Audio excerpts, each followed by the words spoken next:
Good afternoon. I'd like to make an important announcement today in our work to get every American vaccinated and protected from the Delta virus, the Delta variant of COVID-19. I just got a monthly briefing from my COVID team, and here's the latest data that confirms that we're still in a pandemic of the unvaccinated. While we're starting to see initial signs that cases may be declining in a few places, cases are still rising, especially among the unvaccinated. There are still 85 million Americans who are eligible to get vaccinated or remain unvaccinated and at real risk. Across the country, virtually all of the COVID-19 hospitalizations and deaths continue to be among the unvaccinated. In Alabama, more than 90% of the current hospitalizations are among the unvaccinated. In Texas, 95% of those in hospitals are unvaccinated. Right now, it's worse in states where overall vaccination rates are low. But let me be clear, even in states where the vaccination rate is high, the unvaccinated in those states are also at risk. And we're seeing cases rise as a result. Quite frankly, it's a tragedy. There are people who are dying and who will die who didn't have to. So please, if you haven't gotten vaccinated, do it now. Do it now. It could save your life, and it could save the lives of those you love. You know, and the good news is that more people are getting vaccinated. Overall, weekly new vaccinations are up more than 80% from where they were a month ago. While it can take up to 6 weeks to get fully protected after your first shot, this increased level of vaccinations is going to provide results in the weeks ahead. Just remember, we have two key ways of protecting ourselves against COVID-19. One, safe, free, and effective vaccines. And two, masks. Vaccines are the best defense, but masks are extremely helpful as well. And for those who aren't eligible for the vaccine yet, children under the age of 12, masks are the best available protection for them and the adults around them. That's why we need to make sure children are wearing masks in school. Before I talk about the news related to vaccines, let me say a few words about masks and our children. Unfortunately, as we've seen throughout this pandemic, some politicians are trying to turn public safety measures, that is, children wearing masks in school, into political disputes for their own political gain. Some are even trying to take power away from local educators by banning masks in schools. They're setting a dangerous tone. For example, last week at a school board meeting in Tennessee, protesters threatened doctors and nurses who were testifying, making the case for masking children in schools. The intimidation and the threats we're seeing across the country are wrong. They're unacceptable. Now, I've said before, this isn't about politics. It's about keeping our children safe. It's about taking on the virus together, united. I've made it clear that I'll stand with those who are trying to do the right thing. Last week, I called school superintendents in Florida and Arizona to thank them for doing the right thing and requiring masks in their schools. One of them said, "We teach science, so we follow the science." The other said, they have a guiding principle, students first. I just couldn't agree more with what they both said. And that's why today I'm directing the Secretary of Education, an educator himself, to take additional steps to protect our children. This includes using all of his oversight authorities and legal action, if appropriate, against governors who are trying to block and intimidate local school officials and educators. And as I said before, if you aren't going to fight COVID-19, at least get out of the way of everyone else who's trying. You know, we're not going to sit by as governors try to block and intimidate educators protecting our children. For example, if a governor wants to cut the pay of a hardworking education leader who requires masks in a classroom, the money from the American Rescue Plan can be used to pay that person's salary, 100%. I'm going to say a lot more about children in schools next week. But as we head into the school year, remember this. The Centers for Disease Control and Prevention, the CDC, says masks are critical, especially for those who are not yet vaccinated, like our children under the age of 12. So let's put politics aside. Let's follow the educators and the scientists who know a lot more about how to teach our children and keep them safe than any politician. This administration is always going to take the side of our children. Next, I want to talk to those of you who can get vaccinated, but you haven't. The Delta variant is twice as transmissible as the Alpha variant. It's dangerous, and it continues to spread. Vaccines are the key to stopping it. We're making progress.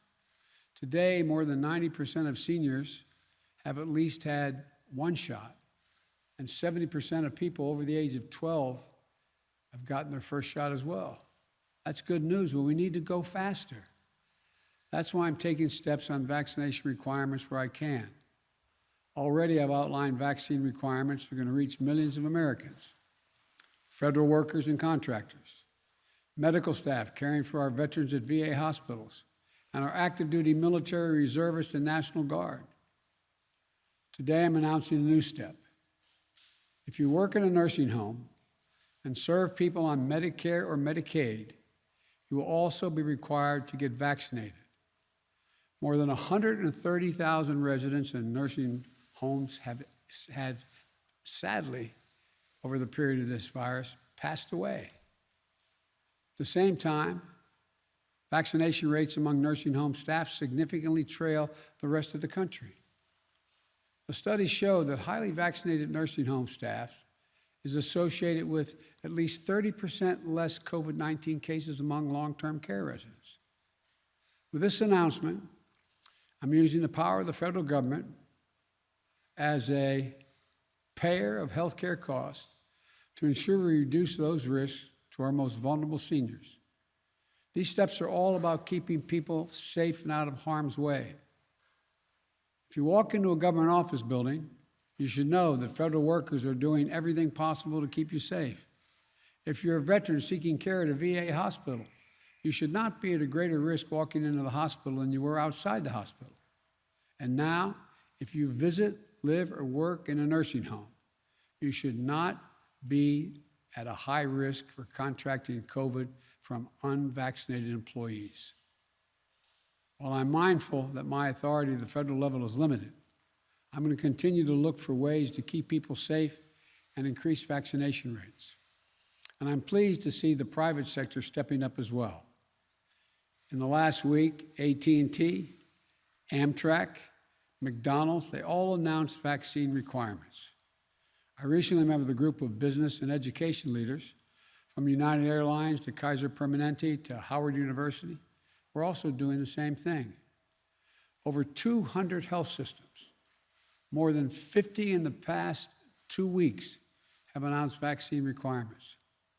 Colleges and universities are requiring more than 5 million students to be vaccinated as they return to classes this fall. All of this makes a difference. The Wall Street Journal reported the share of job postings stating that new hires must be vaccinated has nearly doubled in the past month. Governors and mayors in California, Maryland, Massachusetts, New York, Oregon, and Washington have all announced vaccination requirements. So let's be clear. Vaccination requirements have been around for decades.